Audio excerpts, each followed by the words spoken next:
Muckers, and welcome back to my YouTube channel. I hope you're having the best day ever. Thank you so much for choosing to spend even a little portion of your day with me, and I hope now that we're in December, whether you celebrate Christmas or not, that you're feeling even a little bit festive, because these colder months are hard as hell, so it's nice to even have a little bit of merry around if you do or don't celebrate. So I hope you're feeling cozy, and let's get into the video. Okay, so I have cats on the list here, so if you hear them bumping into the tripod, meowing, eating food, going potty, anything, that's what that noise is. Someone commented on my video yesterday and was like, Adam, there's someone in your apartment, I don't know if you're hearing it. And I'm like, yeah, I think I'm pretty aware that there's these cats running around. So anyway, getting into this video, setting the scene, Moses and Trisha were approached a couple months ago, and Trisha filmed a mukbang on the day that this happened. It was an interview with an Israeli kind of newspaper or publication. They wanted to do a feature on Trisha and Moses, basically how they were famous, why they're so popular, the drama surrounding them, and from Trisha's talking about it, it seemed like this was going to be an article that was like finally on their side, you know,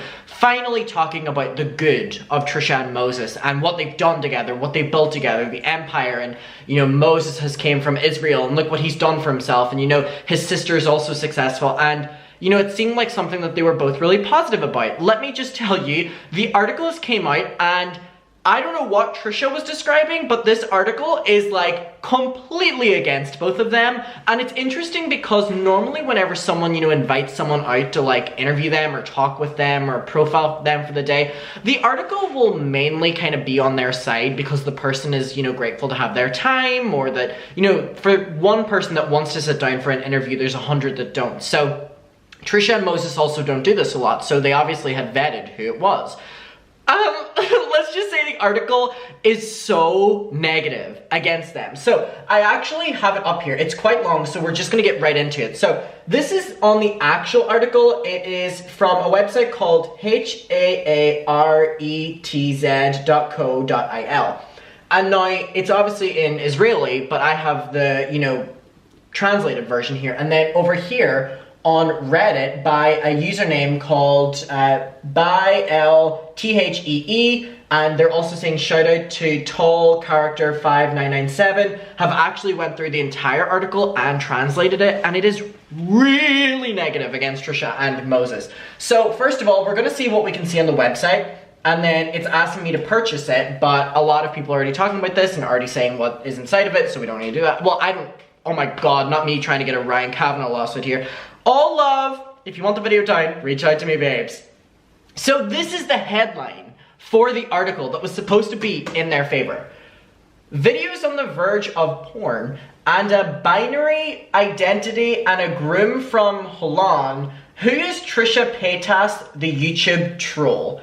She uploads covers about singers and, you know, is trying to get all of this culture, eats junk food on camera. In a joint interview with her Israeli fiance, they sit down to talk about spreading positive energy and their newfound like love for life. So this article, obviously being translated by Google, isn't the best, so really shout out to this user for doing this. I really appreciate this. And we're just gonna skim 3 different parts on this because let me tell you, this is a long article, but I mean, if we wanna come to a conclusion here, it definitely seems like Trisha and Moses were led into believing that this would be an article on their side, and I guess Trisha obviously jumped at that because it was a news article site from Israel, and Trisha is very much so fetishizing that. So loved it for that, and then Moses was just like the little puppy who followed along, I guess. Or it was his idea, who knows. So this is part 1, part 2 is in the comments, and part 4, I've only pasted the first half. So basically this is just very long. So it says, videos on the verge of porn, a binary identity, and a groom from Holland. Who is Trisha Paytas, the YouTube troll? She does all these covers. If you've never heard of Trisha Paytas, there are a number of possible reasons for this. The first is that you're already past the age of 15. Or you don't care about that world of YouTube. And certainly the American one will speak less to you about Trisha being American. Again, this is going out to a newspaper in Israel. The second is that you're not able to digest such dense amounts of trash. Oi. Because this is the obvious look. Trisha is covered in sequins, she is trash in a blonde, tanned and lush shell, and this definition is not to offend her. You will not find quality and calculated content from her ever, but in the night of topics, concept, and identities, which change according to her mood. For example, it's now an emo boy. They are 100% against Trisha. How did this interview go? Was the person rude to them? Like, this is like, I've never read a more negative intro to an article ever. Again, the translation on this isn't the best, so if I'm stumbling here, again, I've read this 2 times and I'm still trying to like understand, just because, you know, certain words aren't translating well, you know, in different languages, like sentences are written differently, but I think we can get the gist whenever they're like changing identities based on season. Okay, with her goal of just getting attention. Whatever the formula is, it works. On her main channel, she has 5 million, and on the secondary channel, she has 1.4 million. A total of 8 million in 4 channels. Even if you put it into the other platforms, you know, 6.4 on TikTok, close to 600,000 on Instagram. She had a previous account that was deleted due to repeated violations of community rules such as nudity and sex mentions, and 850,000 on Twitter. It did not reach the numbers of YouTubers like David Dobrik or Shane Dawson. Like, even in a moment of like saying how many followers Trisha has, they're still against Trisha. They're like, yeah, Trisha has this amount, but not as many as Shane Dawson, not as many as David Dobrik. Oh, allegedly, pick yourself up, boy. You good? Allegedly. Good boy. What are you trying to do to my computer, boy? He's been back for 1 day and he's already causing mayhem. Alright, okay. So Trisha is no less than just a senior YouTube star. Why are they calling her old? She was nicknamed the YouTube troll due to her tendency to just post provocative or problematic videos. Sometimes with cultural appropriation of kinds, like one where she showed off different swords from different cultures. And she's always in a basis of drama. Trisha Paytas has been doing this consistently since 2007 when she joined the platform. Once she gets into a fight with another YouTuber, she pours the tea, which is basically YouTube's definition of the dirty laundry, on getting other YouTubers to do a farewell for drama. So here we have talking about Trisha's gender identity and that Trisha now declares herself as bipolar, among other things. Like, they are really not painting the light of Trisha that necessarily someone who went out and interviewed them would, nor the light of someone who Trisha was very excited interviewed them and talked about it on YouTube. And there's a reason, obviously, that Trisha has not talked about this article since it has dropped. So it's basically talking about Trisha does mukbangs where she just literally photographs herself eating junk food in the car and talking directly to the camera. God. So she has had a mostly negative impact on the screen for over a decade. Trisha has been accused in the past of racism, using N-word, and using different gender definitions and mental illnesses. In the past year, she's been involved in several scandals. For example, when she revealed in a successful podcast, Frenemies, with Ethan Klein, the full name of a teacher who said that she said that he had essayed her. Which turned out that the teacher was not even alive anymore. And in a response, the so-called drama channels, channels of small size of several 100,000 followers, analyze the drama in which these influencers fall. These channels are obsessed with sequences, and know her name in the headlines translates to a lot of views. Hey! If you clicked on it, you're feeding into it! So basically, everyone talking about the Mr. Riley situation where Trisha had allegedly lied about what had happened to her as a child and speaking not only just bad, but speaking derogatory and way far past any given point of a man who's not even here to defend himself anymore, that people quickly forgot about. So quoting Trisha, "I'm much more shy in real life and nicer than people think." Well, if we're judging off of this person's opinion of meeting Trisha, we can say that they definitely didn't think that because they met with her like once and they have this article to prove from it. Even videos that people interpret as trolls, I never mean it like that. I feel bad when I'm misinterpreted, is what Trisha said. Trisha in one of her videos also posts about different annual Israeli events. In the last year and a half, another name has fallen into this saga. Moses the Wise, or simply Moses. A 44-year-old Israeli architect born in Tel Aviv and raised in Holland. A graduate of this place, he has lived in the US since 2002, the year I was born, hey Moses, and is now Trisha's fiance. They'll get married next month in 3 different ceremonies, the last of which is scheduled to take place in Israel sometime next year. I don't know why I said Israel. Israel. Next year. Okay. 3 weddings is still happening. So, you're now looking at Israel. Moses explains to Trisha at the beginning of our Zoom conversation. So Moses, with feeding into Trisha's obsession with Israel for some reason, whenever they just joined a Zoom call, they're already talking about, I don't know, maybe context because this person is from Israel. Okay, so then the interviewer asks Moses, what did you tell Trisha about Israel? Hinting at why is Trisha so obsessed with Israel without even visited there yet. So this is what Moses said in response to that. I told her about the special places there, the political challenges, how Israel is like an island in the middle of the Middle East.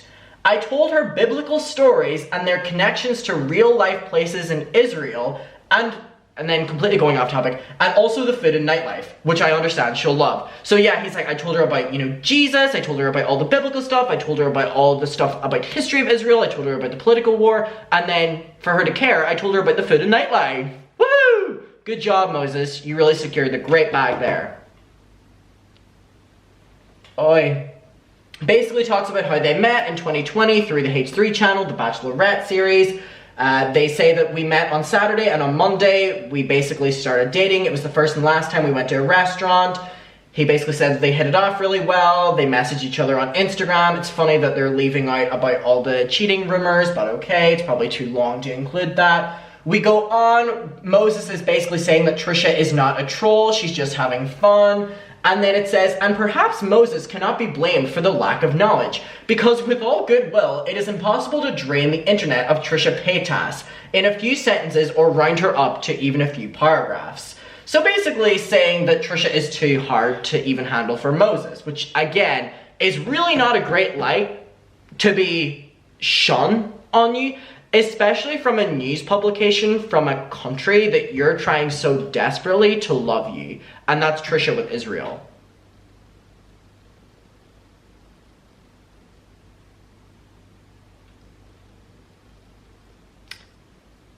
Okay. Moving along. Then it talks about Trisha, born in California, from a Catholic home, moved to Los Angeles 2006, she was a stripper, escort, then she did the Guinness World Record, she did Ellen DeGeneres, America's Got Talent, My Strange Addiction, was in Eminem's music video, Amy Winehouse's music video, was in Modern Family, among other things. And then it says, the goal remained clear that Trisha just wanted to be famous no matter how. Again, speaking very, very, very derogatory towards Trisha in any way that they can. It really is like, there's no good light here. Alright. So then it's Moses saying that Trisha is a genius and she's the best artist I ever know. Then they are talking about Trisha releasing self-help books, 11 of them, and it's interesting that they're saying Trisha actually wrote all 11 of them.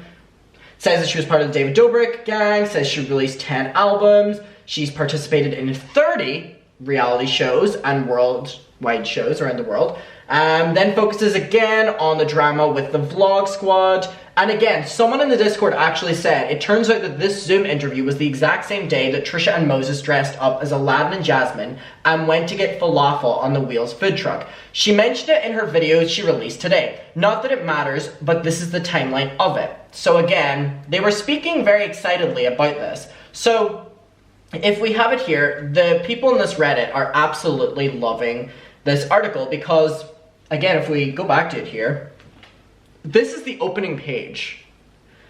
This is the opening page that is basically referring to Trisha as nothing more than, and refers the quote that says, I-K-I-L-L-E-D'd his cats. In the opening statement, addresses that Trisha just eats junk food, appropriates cultures, talks in front of a camera, and does that to cats, while saying that she just wants to sing in Hebrew and talk about her new life, spreading positive energy.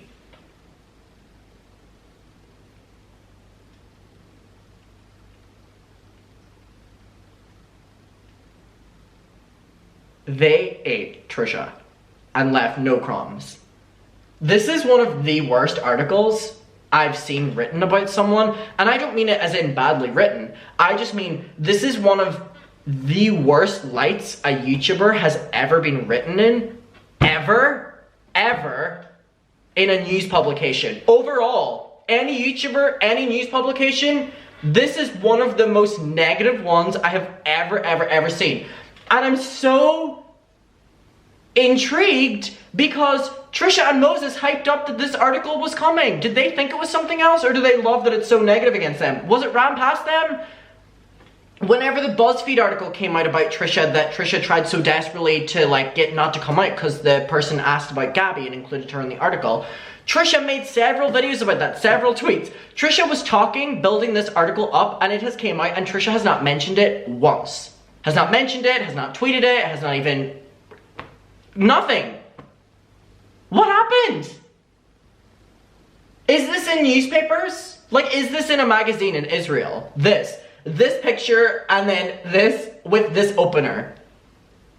Because if it is, can you imagine being someone in that country who reads this for the first time, not knowing who Trisha is, learning that there's this American who's obsessed with your culture, obsessed with you if you're from Israel, and plans to get married in Israel for the first time visiting that, and has appropriated Israeli culture on her YouTube channel for an American audience for the past 2 years, as well as using her Israeli fiance as literally a wet rag for the past 2 years.